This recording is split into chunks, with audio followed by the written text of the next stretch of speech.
Factories in Africa, roads in Kazakhstan, oil refineries in Iran, and ports in Greece.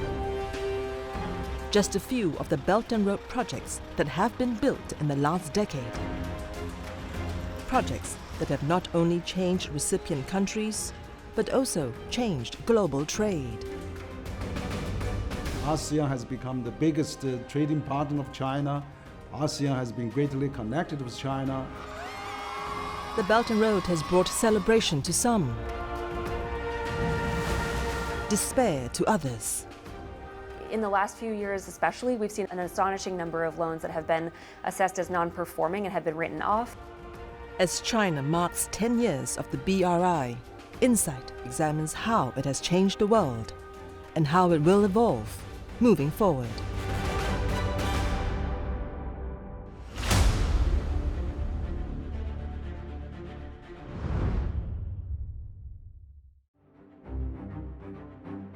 It was Central Asia's cradle of culture for more than 2 millennia. Uzbekistan, home to a storied history and a wealth of architectural wonders from days of old. But its modern history is far less romantic. For 60 years, Uzbekistan had been closed to the world. It was only in 2017 when things changed. Uzbekistan today is conducting very serious reforms. I can even compare that with Chinese historical periods when they had the opening up. Leading the charge is China, who want Uzbekistan in on its Belt and Road master plan. When President Xi made his first overseas trip in September 2022, after more than 3 years, it was to Uzbekistan and neighboring Kazakhstan that he went, underscoring the importance of Central Asia to China. I think if we look at the map, we can find that the importance of Central Asia in BRI, because it would be the first stop for China to go out from China on the road of the belt. And also Central Asia region is a very, very important area, not only for Chinese economy, especially for Chinese security. Launched in September 2013, the Belt and Road Initiative is China's global infrastructure development project with the goal of extending the country's trade links. It involves 3/4 of all the countries around the world and over $1 trillion of investments. Well, the Belt and Road Initiative was one of Xi Jinping's signature global initiatives. At its peak, it involved hundreds of billions of dollars worth of investment, and it was even written into the Chinese constitution. So it was one of the initiatives with which President Xi was most associated, and for a while it was one of the most successful. One of the largest China-backed special economic zones in Central Asia is this. Pengsheng is a $100 million project that includes multiple factories, churning out shoes, leather products, ceramic tiles, and water taps. 这是我们的水龙头阀门卫浴厂，这也是独联体唯一一家能够从炼铜一直生产出成品的这样一个完整的产业链。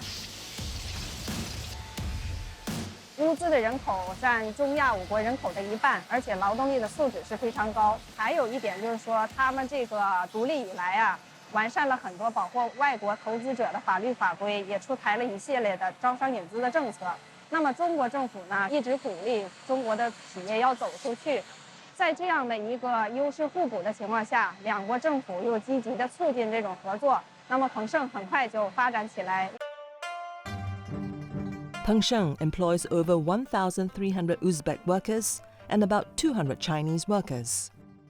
Men holatga moddiy boyligim, men o'zimni yosh oilamga hamda aka-uka, onamga, singlimga bemalol yetib oradi. Ta'minlashim mumkin bu oyligim bilan bemalol.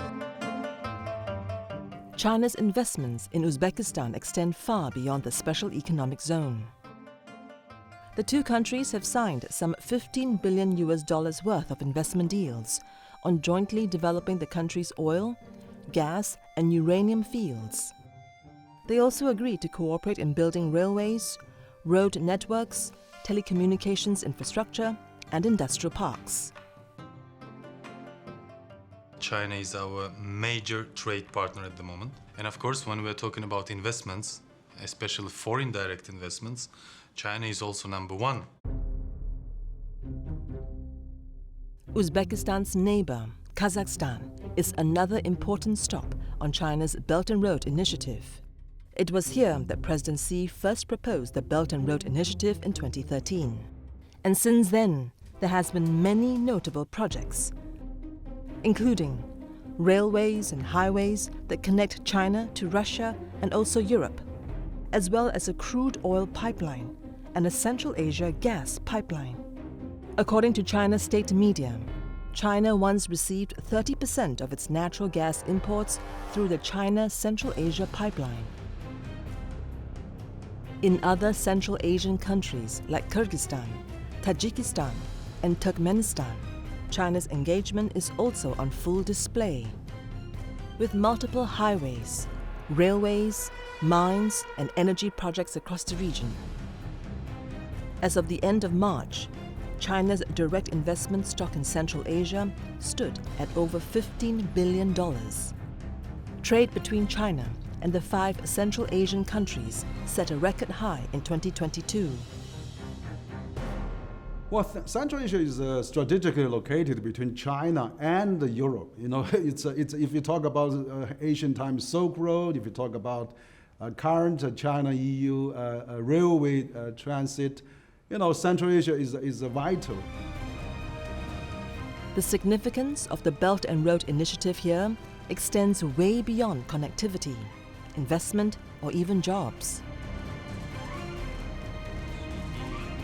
May 2023, just as the leaders of G7 convened in Japan for their yearly summit, Chinese President Xi Jinping hosted his own top-level gathering with the leaders of 5 Central Asian nations. I do think that China is trying to sell the emerging world in particular, so Central Asia, but also Southeast Asia, South Asia, Africa, Latin America, on a different vision of world order, and one which is more compatible with China's interests, trying to persuade these countries that the world that China wants to build will be better than the one that the United States and its partners have presided over for most of the last century. Central Asian nations were always closer to Russia after their independence from the Soviet Union. Significant populations from the stans work in Russia, and the Russian language is commonly spoken across the countries. But the conflict in Ukraine has set the wheels in motion for greater Chinese influence. What you saw in Central Asia is a lot of Central Asian countries looking at what happened to Ukraine, another former part of the Soviet Union, and thinking, well, might we be next?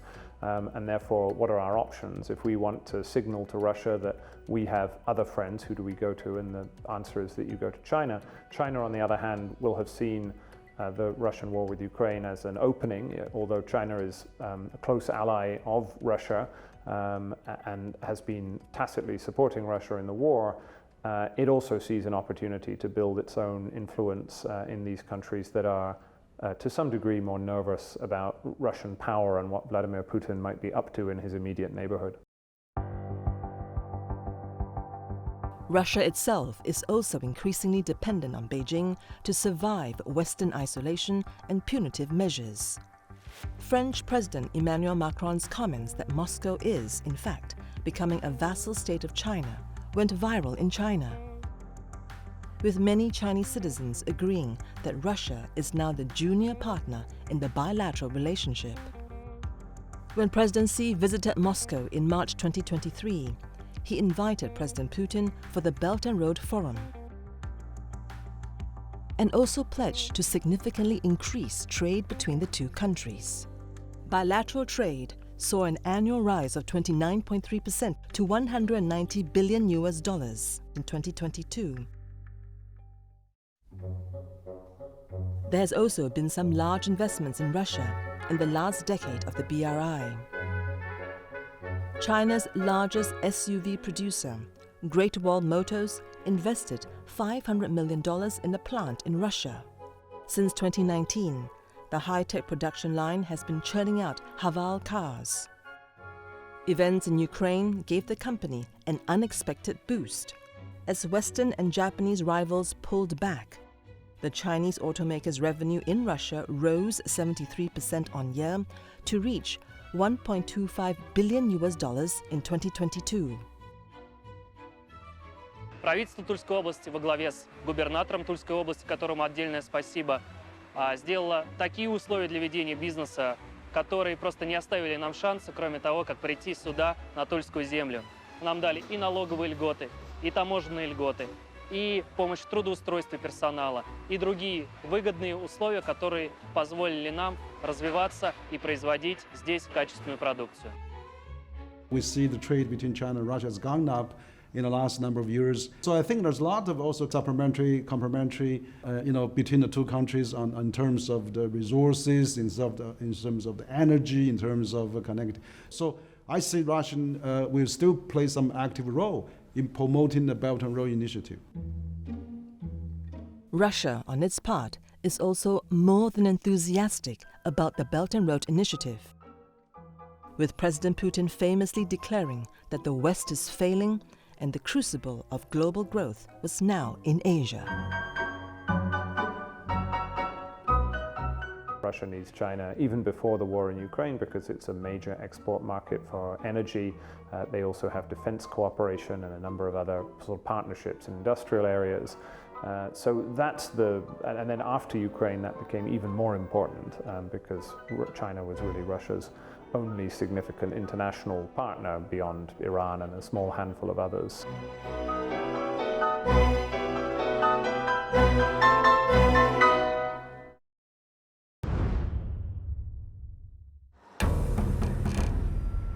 From railways in Indonesia and Laos, to a brand new port in Timor-Leste, to an entire city in Cambodia's Sihanoukville that is now dominated by Chinese businesses, China's Belt and Road Initiative has left its marks across the region. ASEAN has become the biggest trading partner of China. ASEAN has been greatly connected with China.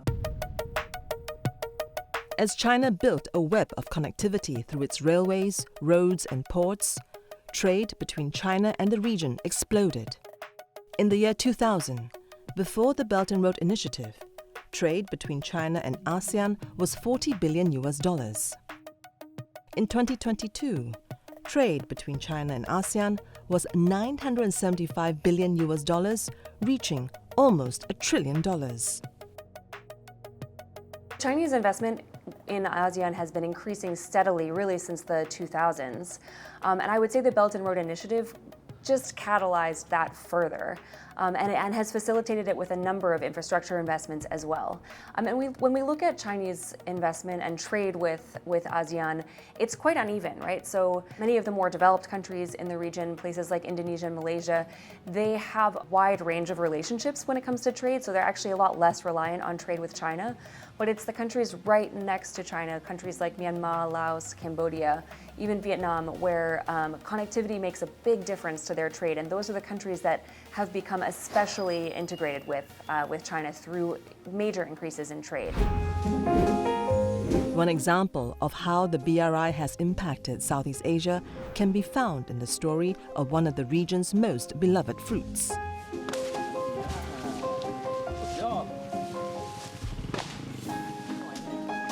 มาตัดทุเรียนที่สวนเหมาส่งไปที่ประเทศจีนก็ขายดีขึ้นเยอะตอนนี้ราคาก็ดีด้วย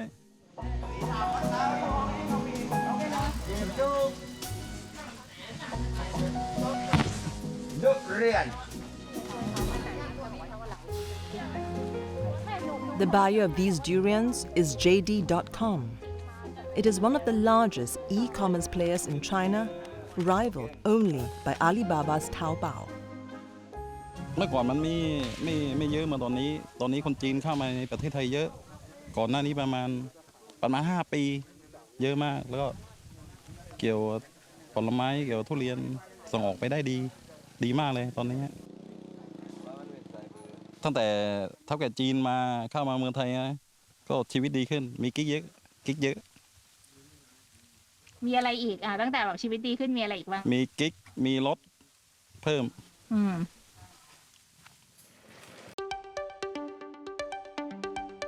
During the years of the pandemic, demand for durian spiked as the Chinese ordered novel food products through online platforms like JD.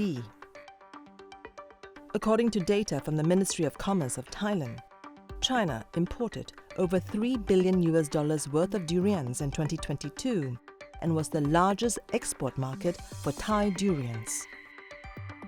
One factor for its success is how Thai farmers have capitalized on the digital Silk Road. ณ เวลานี้ตลาดจีนสำคัญกับชาวสวนทุเรียนอย่างไรแค่ไหน 100%สำคัญ 100%สำคัญมากถ้าไม่มีพ่อค้าจีนก็ราคาไม่แบบนี้หรอกกินไม่หมดนะนี่กินหมดนะนี่ไปจังหวัดนึงก็กินไม่หมดนะเนี่ยคนกินเดี๋ยวลองกินด้วยยุมเดียวหมดเปล่าเนี่ยอันนี้อันเดียวกินไม่หมด On the JD Fresh website in China, the search for durians result in hundreds of hits, with durians of every imaginable size and breed. The fruit's journey from Thailand to more than 600 cities in China demonstrate the connectivity of the Belt and Road Initiative. It's a journey that would not have been possible 10 years ago, before the BRI, as the durians would have rotted during transportation. Now, from Thailand to Yunnan, and then sorted and shipped to the rest of China, it only takes about 6 days to deliver the durians to customers' hands. The Laos-China rail link is a critical component of the logistical link. 榴莲比较生的时候，它是带一种这种青草味儿的，然后到成熟度高了的话，它是带着这种浓郁的刺鼻的一些味道。在这个京东的仓库都有适合这个榴莲存储的一个专门的一个库房。然后呢，我们主要是通过3方面的时间，一个是这个清关跟运输的时间，另外一方面呢是在京东的库房周转的时间，第3呢是从京东的库房送到消费者手里边这3个的时间来控制整个榴莲的成熟度，来确保我们这个消费者拿到榴莲的时候，这个成熟度是正好的。Trade and connectivity is one aspect of the BRI story in Southeast Asia. The other major area of investment has been in energy. Here, at the Stang Rusai Trum River, Chinese energy company Huadian operates a 132-megawatt hydropower dam. 在“一带一路”参与的指引下，我们中国华电来到柬埔寨。通过这些年的工作，我们帮助柬埔寨逐步摆脱了对进口电的依赖，电价有了非常明显的下降，从原来的每度电0.4美元降到现在每度电0.2美元以下，电能质量也有显著的提高。我们希望通过我们的工作，我们中方员工跟柬方员工的共同努力，帮助柬埔寨人民过上更加美好的生活。For many locals, reliable electricity is, of course, welcomed. តាំងពីចំនួនមុនៗយើងយកភ្លើងថៃមកប្រើងាកដាច់ដល់ឡូវបាទក្រុមហ៊ុនរត់ទៀនមកភ្លើងសពថ្ងៃអានប្រើល្អជាងមុនតម្លៃក៏ថោកហើយអានោះតាមតំបន់ដាច់ក៏មានភ្លើងប្រើទាំងអស់ដែររាល់ថ្ងៃនេះ With little greenhouse emissions, some people consider dams to be clean energy. But these dams have profound consequences on the river flow. Jeff Opperman authored a report on this subject. Together with his wife and children, Jeff traveled the Mekong to study the effects of the dam. Water impacts upstream. So when a dam is built, it backs up water and it creates a reservoir or backs up the water and raises the water level. And so it will flood out the wetlands, the forests that are along the river, or people's villages become inundated, become flooded, and they have to move. The effects of the dam downstream are also getting increasing attention. Dams in general fundamentally change the way rivers work. And so they negatively affect many of those processes that allow rivers to be such productive engines of food. For example, a lot of the most important fish that people catch in the Mekong are migratory. They travel long distances to find the right habitat to spawn, and then the eggs will float down or the juvenile will float down. And of course, a dam will serve as a barrier that will prevent fish from coming. So if there's people that live up in Laos, in northern Laos, let's say, and there's a dam lower on the river, they'll no longer have access to the migratory fish because the fish will be more or less stopped by the dam. Thonla Sap Lake is an important downstream point on the Mekong River that is home to about 80,000 people. Come December, families across Cambodia begin the season for making fish paste. But this tradition is now under threat from a growing ecological crisis. Data shows that the freshwater fish catch here has dropped 31% in 2020.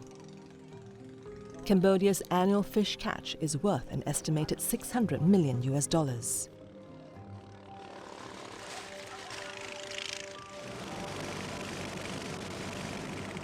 Thuan Heng has been fishing on the lake for the last 20 years. ទន្លេសាបមានសំខាន់ចំជីវភាពគ្រប់គ្នាបងដាក់លោរីមកមានត្រីបងថាអត់ពីទន្លេសាបអីវាអត់មានត្រីពីសងថ្ងៃជិះទៀតចប់ហើយទន្លេសាបឥឡូវបាត់បង់ពូជត្រីអស់ហើយនឹងវាបាត់ទៅណាអីទៅណាបង Catching fish at the Thonla Sap was simple. Drop a cone-shaped net into the water and wait. Within a few hours, a big catch should be ready. But things are now changing. វាថាបើអឡាទៀតតអញ្ចឹងវាប៉ះពាល់កន្លែងណាដែលវាធ្លាប់តែលងជ្រៅជ្រៅអញ្ចឹងទៅវាធ្វើឲ្យដីដុះទឹកហូរអត់ខ្លាំងដាច់អត់ដាច់ដីអញ្ចឹងទៅអាសម្ញាំនោះវាធ្វើឲ្យដុះដីយូរទៅទឹករាក់បងអាកន្លែងខ្ញុំរៀនមកម្សិលមិញហ្នឹងខែប្រាំងទឹកកំចកេះហើយតាមទូនោះគោគៀតបាទកោះហ្នឹងដីដុះអស់ហើយឥឡូវ So the Thonla Sap is this incredible kind of the beating heart of the Mekong system. And what's remarkable about that is that the Mekong, when it's flooding, the Mekong gets so high that the Thonla Sap River, essentially, rather than flowing downstream into the Mekong, it hits this wall of water of the rising Mekong and begins to flow backwards. So it's a river that reverses course. And as that river flows backwards, now it's bringing Mekong water up into the Thonla Sap Lake, and the lake expands, and there's an entire forest that gets submerged. And you can ride around on a boat and look down at treetops, and the fish are all swimming. And that really speaks to what is so incredibly important about the Thonla Sap. It is an organic machine for producing fish. The challenge is there's not necessarily a dam on the Thonla Sap River, but there's dams that are upstream, including the dams all the way upstream in China. Recently, they've begun to affect the water that's flowing downstream. The supply chains of all the water and nutrients and fish that flow into that lake, those supply chains are getting disrupted, and then the fish factory of Thonla Sap won't be able to produce fish anymore.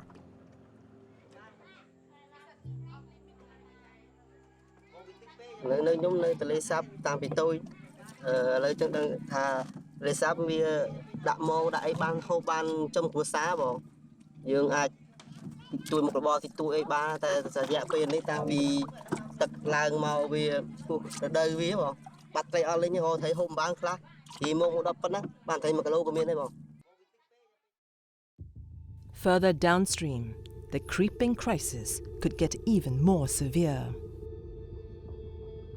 We think about rivers as being a flow of water, but rivers are also a flow of sediment. And that's why rivers look brown. And that's sand and silt and clay that's eroding from the mountains. And when the river meets the ocean, the sediment drops out, it accumulates, it builds and builds and builds. And that's what's called a delta. But even as the delta is growing, there's a set of forces that are trying to tear it down. So the waves are crashing on it. If the delta didn't have new sediment, it would sink and shrink. It would just begin to disappear. And of course, the sea level is rising now because of climate change. And so the Mekong Delta depends on the river bringing its sediments every year to keep it healthy and growing. And the Mekong Delta is phenomenally important. It's something like 20 million people in Vietnam live on the Delta. 90% of the rice that is exported is grown on the Mekong Delta. The Mekong has already lost, I think, about 60% of its sediment supply. If the rest of the proposed dams are built, it would lose something like 95% of its sediment supply. Scientists have modeled what would happen if that were to happen, and much of the delta would be under the ocean by the end of this century. Thinking about a place that's home to 20 million people and all of that important agriculture beginning to slip under the waves, and that in my kid's lifetime could be underwater, that's a scary proposition. There are more than 100 dams that have been built or are in the process of being built on the Mekong and its tributaries. This presents the region's governments with a choice. They can protect their citizens' food supply and the ecosystem, or they can continue to build large dams.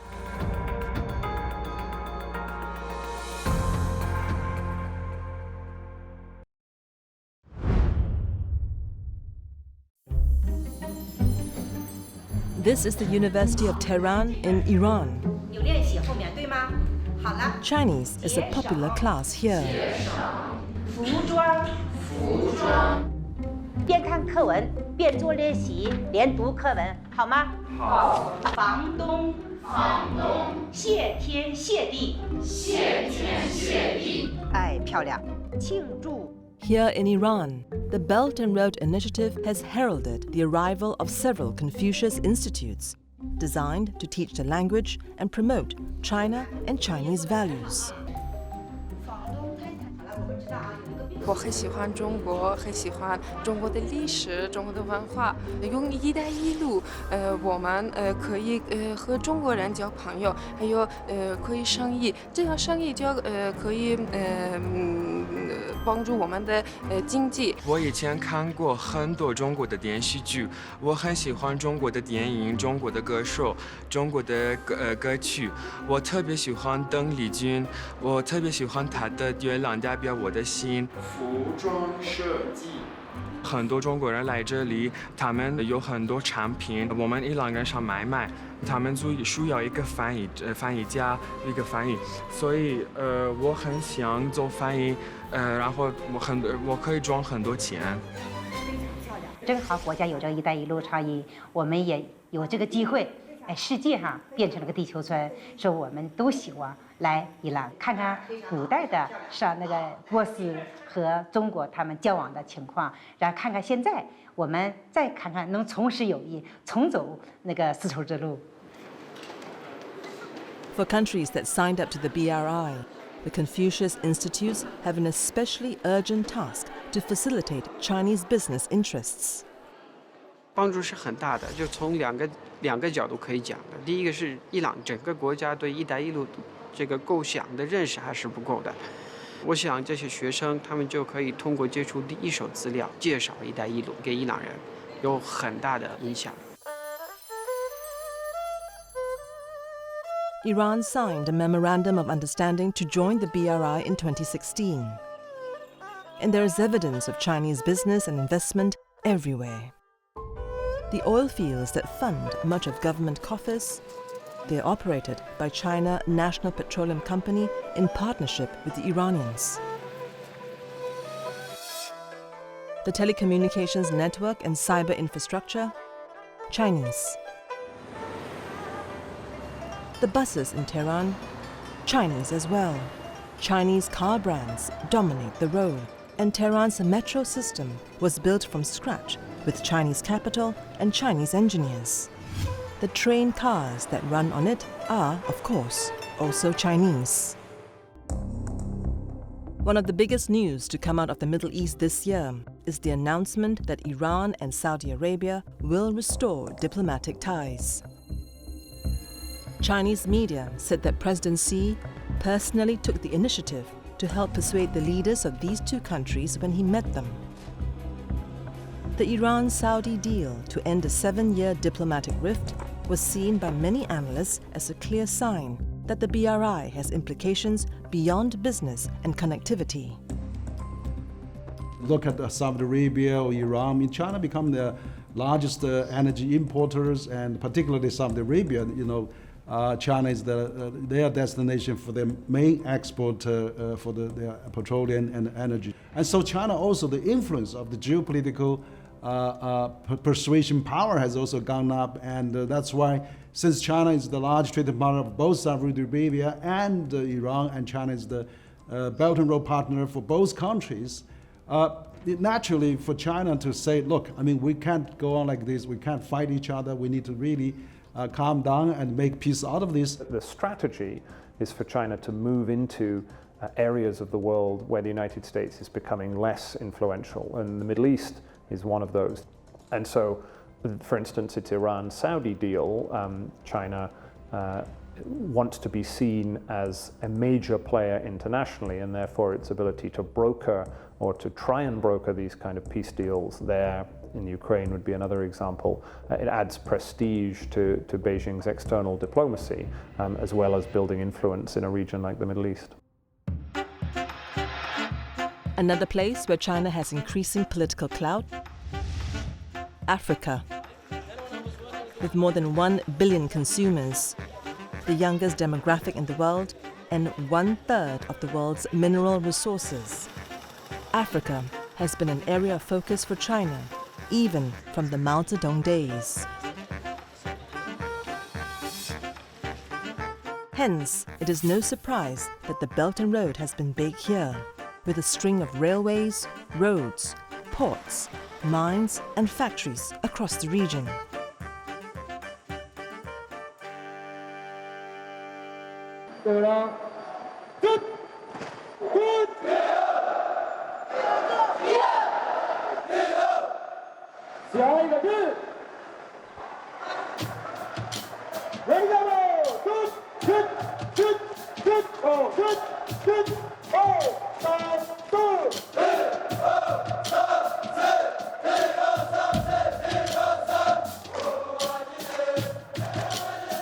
Just another morning at the Huatian shoe factory in Ethiopia.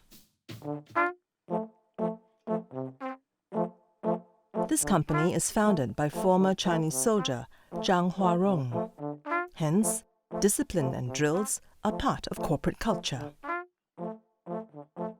This factory in Ethiopia was set up in 2013.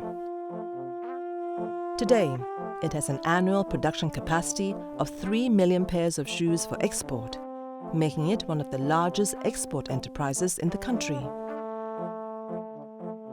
Huatian used to make shoes for Ivanka Trump's fashion label, but ties were cut after President Trump started a trade war with China. It continues to make shoes for many other big international labels. 越来越多的中国企业，他就把在国内的压力，那种成本这种上升的压力，就逐渐来考虑到非洲这边，因为非洲它是一个人口庞大的一个群体，那么它就相当于中国70、80年代那种改革开放的那种模式，缺少的是资金，缺少的是技术，跟一些系统的理念。那现在呢，在国内遇到了瓶颈的那些企业，他去找投资的时候，东南亚基本上也开始饱和，已经追逐的中国的步伐基本上饱和到了。唯有非洲这块地方很适合我们中方的投资到这来。China overtook the U.S. as the largest trading partner with Africa by 2009. Africa has been really important for China's Belt and Road Initiative, not only in terms of kind of in a numerical sense how large China's trade is with Africa. Africa is also, of course, a huge recipient of Chinese foreign direct investment. But I think thinking more symbolically and in terms of China's evolution as a development partner, China has been promoting its approach as especially focused on South-South cooperation, and China has been trying to position itself as an alternative to traditional aid donors. One of the biggest BRI railway projects on the continent is this one in Kenya, which opened to much fanfare.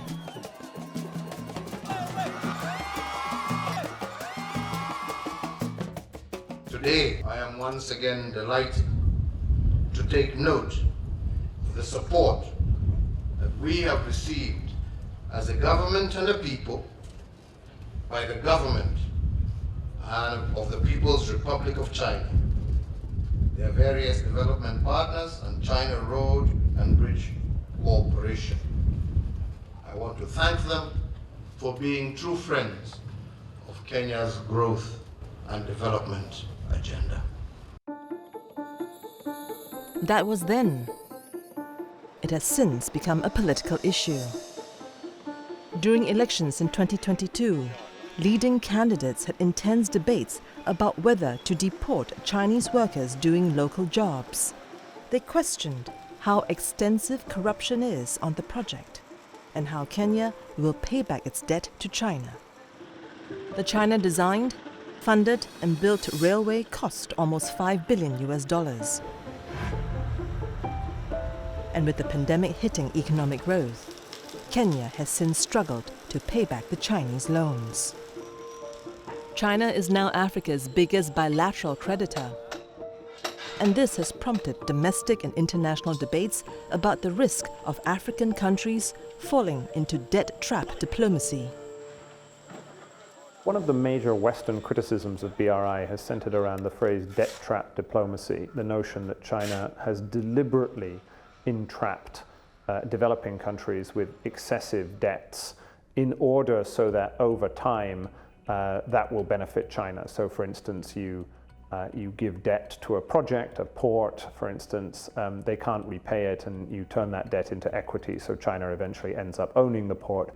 I think that's a little bit cynical. I don't think China deliberately did this. I think often it simply happened by accident, that the BRI was a very decentralized set of projects. China was often quite generous in the amount of money that it was willing to loan. Often a lot of that money disappeared into people's pockets as opposed to into projects. So I don't think people in Beijing were deliberately trying to set these debt traps. But often the result was the same. Countries borrowed unsustainable levels they weren't able to repay. And even if China then didn't turn the debt into equity, it did create a problem. One of the ways of looking at this is the terms of Chinese loans compared to other types of donors. And a huge number of Chinese loans have been concessional loans. They're below market rates. And then if you compare to the majority of lenders, especially in Africa and other more debt-stressed countries, large amounts of that debt is coming from private lenders who lend at much higher rates. There's a lot of speculation, even misinterpretation of China's project cooperation in Africa, which I think is now substantiated. If you look at the Chinese government and Chinese initiatives in Africa and also in the G20 documents, China is really working with the international community to help Africa getting out of this debt situation if some country has that challenges. But with China itself now facing economic headwinds, what lies ahead for the Belt and Road?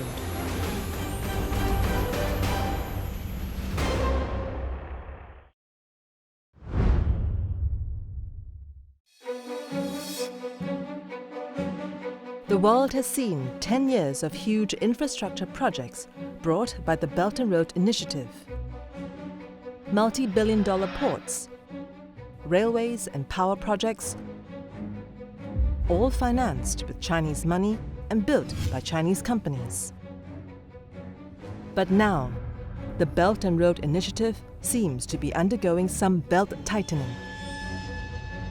Over the earlier stages, about 10 years ago, China was lending enormous amounts of money every year, tens of billions, almost 100 billion a year.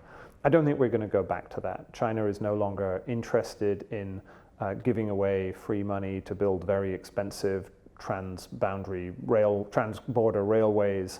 A lot of things have changed. By 2016, 2017, China's leaders were realizing that a lot of loans had been made that were quite risky investments. So we've seen a decline since 2016, and then a really drastic drop since kind of the COVID years. In the last few years especially, we've seen a number of, an astonishing number of loans that have been assessed as non-performing and have been written off. And China has also been issuing rescue loans to certain kind of sovereign actors that are determined to be in too much debt distress. So there is significant belt tightening, and I think that's a reaction to lessons learned in the boom of investment overseas that was happening kind of in the early 2010s.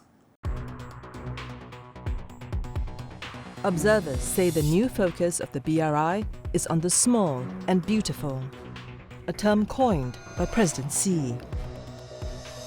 So small is beautiful is the Chinese government kind of shifting to smaller projects, and this is smaller in terms of capital invested, but also smaller in terms of the size of projects, just the area. And so we see a shift towards smaller projects, but there's also an emphasis on quality. So this is a real shift, especially for a country that domestically China has had a lot of success in these establishment of these huge mega projects.